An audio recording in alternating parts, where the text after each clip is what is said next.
A student drops his 5-kilogram physics textbook angrily down a hill that has an angle 40 degrees above the horizontal surface with an acceleration of 3 meters per second squared. Find the frictional force and the coefficient of sliding friction that opposes the movement of the object. He hopes that it will disappear forever in order to end his despair of having to study physics. So, F net, the net force, F net, is equal to mass times the acceleration, and the mass is 5 kilograms, and we know it's accelerating 3 meters per second, so our net force is 15 newtons. So let's create a force body diagram, free body diagram. So gravity's always down, but we're on an incline, so Fn is perpendicular to the surface, which is that way. So it's normal, and this is cancel out with FGY, and then FGX, and then force of friction. So we know that it's balanced on the vertical axis because it's only moving on the horizontal axis. So the force of normal is equal to FGY component. And then we know it's not balanced on the horizontal axis because it's accelerating.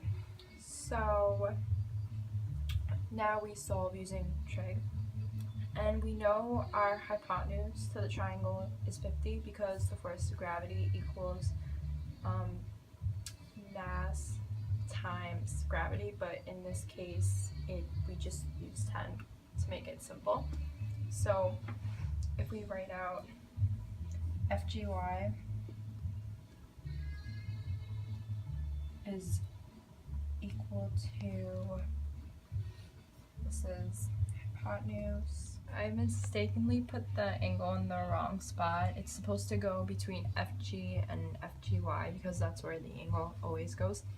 So FGY is equal to K, and so cos of 40 equals 50 over x. So cos multiply 50 cos 40 equals x, and then x is equal to. So 50 cos of 40 is equal to 38.3. So now if we do FGX,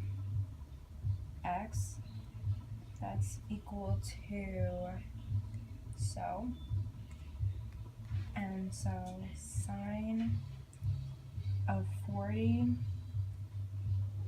is equal to x over 50, cross multiply. And get 50 sine 40 is equal to x equals 32.1. So the force of friction is equal to mu Fn.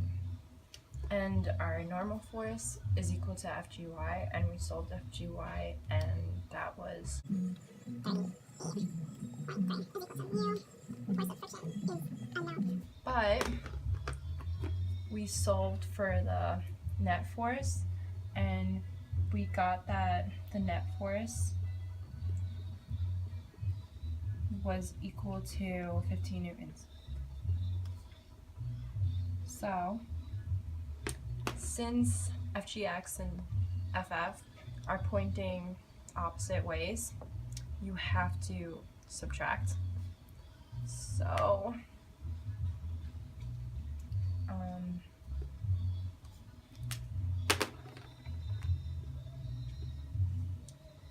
15 is equal to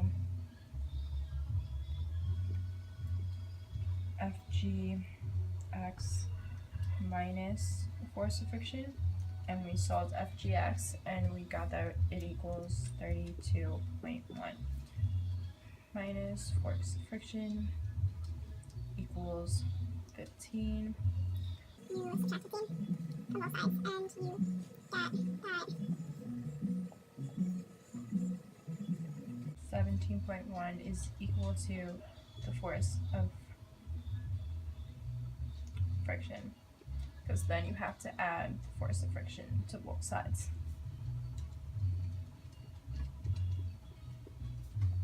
So now all we have to do is plug into the force of friction formula, and so